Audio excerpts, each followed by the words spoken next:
Hello and welcome to this tutorial. In this tutorial, as we said, we'll be solving actual questions applying the method we talked about earlier, which is the systematic way of identifying the number of solenoids, the number of relays, and which relays activate which solenoid. So we start with the first sequence, which is A plus, B plus, A minus, B minus. All right. We previously said that we need to answer these three questions. So before we start solving or going to FluidSIM, we simply answer these three questions. The first question, which is how many solenoids do I need? We said the number of solenoids corresponds to the number of sequences I have. So A plus, B plus, A minus, B minus. So I have 4 solenoids. All right. Now moving to how many relays do I need? And we said that the number of relays depend on the change of the whether we have 2 following cylinders or no, or 2 following sequences for the same cylinder or no. So here the first one needs 1. Here B is not the same as A, so 0.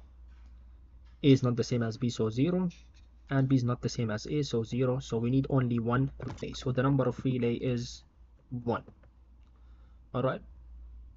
And this makes the last question quite easy, which relay activates which solenoid. We know that all these four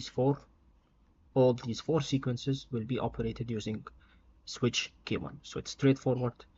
Good thing about having one relay is that all sequences or all extensions and retractions will be connected to the same switch, which is K1. So from the answer of these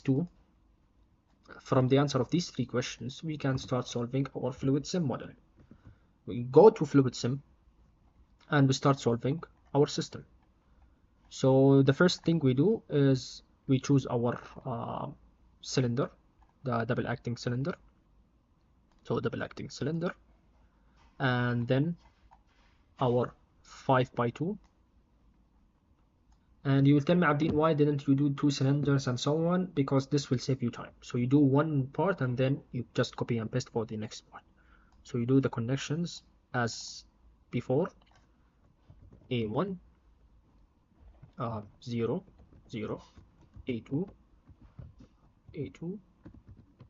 100, 100, and done. All right. And then we add a compressor. The compressor here added. We said in the previous tutorials that the pneumatic circuit will not be any different, so the pneumatic circuit will be the same. And yeah, now I need to identify how the two activation happen. Solenoid, and then I named this as Y1. I named this as Y2. Oh, sorry. Y2. And now we have it ready. Just copy, paste. We move here. Everything is ready and we just change the labels now. So B1. Oh, sorry. B2. And that's all. Now here Y3, Y4. Alright, now we are done with the pneumatic circuit itself. Now we move to doing the sequencing and the relays. We get back again. How many solenoids do we need? 4 solenoids. So we go down till we find the solenoids. Solenoids are here. Solenoid valve. And we do 4. 1, 2, 3, 3, and 4. Alright, these four solenoids. Each one of them corresponds to each extension or retraction. So this one named as Y1, this one named as Y2, this one named Y3, this one named Y4. Sounds good? Sounds good. Then we said we move to the next question. Number of relays. We only need one relay. Thank God we have one relay, and that's all, one relay only. Then we need the corresponding switches for the relay. So we said that each solenoid will be activated by a switch, a relay switch. But all these switches belong to the same relay, which is the relay we have here. We can name it as K1, let's say. So all of these will be named K1, K1, K1, and K1. All of them connected to the solenoids, solenoids, solenoid, solenoid. All right. Now we come to the important part. You remember in pneumatics, what we liked about pneumatics is that we used to connect the limit switches B1, B2, A1, A2 directly to the sides of the DCV, right? We used to, even in the experimental work, we used to directly connect the limit switches to activate the valve using the limit switches. The good thing about this method is that you do the same. So we don't like to focus on the relay side, which is new to us. We stick to the usual thing. We stick to the side that we know, the side of the solenoids or the side of the valve itself. So the switches that we will have, these switches, all of them will be in the side of the solenoids. And we start following the same sequence we used to have before. What do I mean by that? Firstly, let's add the switches first, right? So these corresponds to the limit switches. But now what limit switches activates what? All right. You remember the normally open and normally closed thing? We said that the normally open is an activation thing. So we want to activate Y1 when this switch is activated. All right. And the normally closed, which is this one, on the other hand, is the deactivation switch. What do I mean by that? Whenever I want to deactivate Y1, I add a normally closed switch here. So I want to activate Y1 when this, I want to deactivate Y1 with this. The same thing for all valves, all solenoids. Activate when, deactivate when. So it's simple. Activate when this, deactivate when this. All right. So yes, let us remove this one because these are extra, and let us pull these ones here. All right. So when do I want to activate Y1? Y1 is simply the extension of A. So I want to activate Y1 or extension of A whenever B1 is retracted. So whenever B1 is retracted from the sequence we have, whenever we have B minus, the following step is extension of A. So we want to activate it when B is retracted. And when do we want to deactivate Y1? I want to deactivate Y1 whenever it reaches to the full extension, which is whenever it reaches A1. So I want to deactivate it whenever it reaches, A2. So the motion will be activated when B1 is retracted, and it will be deactivated when the cylinder extends to the maximum. Then I connect everything together. Done. Now I do the same thing for the other one. The next sequence is A plus and then B plus. Which solenoid corresponds to B plus? It's Y3. So I go to here to this lane, Y3. All right. I want Y3 to be activated, which is extension of B, to be activated whenever A2 is extended. Whenever A2 is extended, I want B to start extending. So what activates Y3 is A2. All right. And then when do I want to deactivate this? When do I want to deactivate the extension of B? Whenever it reaches to the maximum extension, whenever it reaches B2. So I deactivated whenever it reaches B2. Nice. So it's just activation when, deactivation when. So now both of them are extended.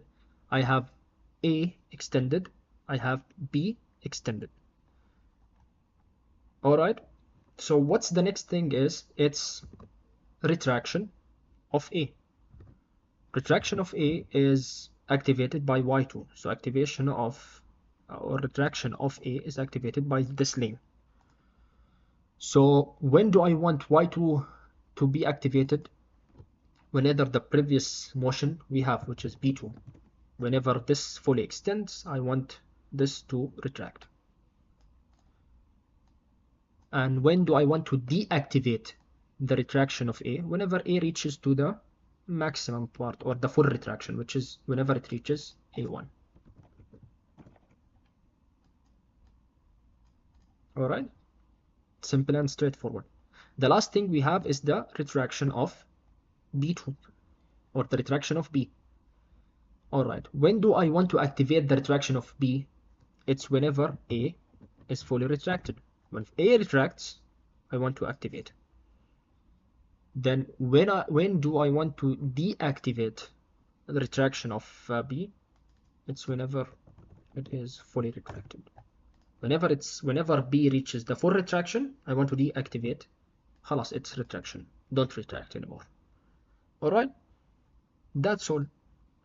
Later on, in some examples, we will see that the solenoids can be activated by also certain stuff, but in this example, no, it is not activated by anything. So now we just add our power lines. We have this connected here, and then this connected here. Yep. Then this connected here. I hate this. Okay, when sometimes, yeah. And again here,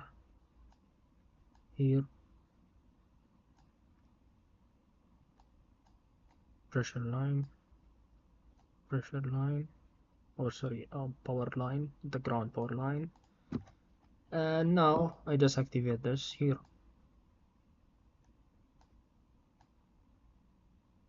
All right. So now let's check whether the sequence will work or no. Again, to remind you, the sequence is A plus, B plus, A minus, B minus. If we do this, A plus, B plus, A minus, B minus, and see, the sequence is working with only one relay, and it's even latching. So it's straightforward. We identify the number of solenoids we had, we identify the number of relays we want, then we connected the relays to the corresponding solenoids, and then it's just we want to activate the solenoid when كده, and we want to deactivate it when this. That's all. Similar to what we used to do in pneumatics. We used to connect, for example, the limit switches directly to the solenoid. Here we connect the limit switches directly to the solenoids. All right. So just to observe what's happening here, to help you with that, with the step thing. So you can see, firstly, K1 will be activated all the time because there's no restriction. Power will be activated all the time. We need this. We cannot force restrictions. If we force restriction, sometimes K1 will not be activated, and this means that the sequence will simply not work. So first thing is activation of Y1. Then, as it reaches to the maximum, it's activation of Y3, which will result in the extension of cylinder B. Then, as it reaches to the maximum, Y3 is no longer activated and Y2 is activated, which is the retraction of A. Then we move, this retracts. When it's fully retracted, the Y2 is deactivated, and now Y4 is activated, as you can see here, to push from this side and retract the cylinder B. Once it reaches, we get back to the same sequence, and again the same thing follows. A plus, B plus, A minus, B minus, and so on. I hoped you were able to know how to do the sequence. I think it's now more into a systematic way with some logic. Of course, with more complicated sequence, it will get a bit more complicated, but still, it's a more systematic way. The circuit, as you see, is way less complicated. And yeah, we are only dealing with the part of the solenoid and the limit switches. We are doing nothing with the relay side. In other example, we will deal slightly with the relay, but still it's minimal. The part where we deal with the, let's stop so that you don't get distracted. The part where we, in the other example, where we will have a different sequence, the part where we deal with the relay will even be minimal. Most of our work will be here, which is something we like, something similar to something that we are used to, which is the pneumatics. Thank you again for watching. Hope you learned the concept. Please keep on practicing. The more you practice, the easier it gets. Thank you, and see you in another tutorial.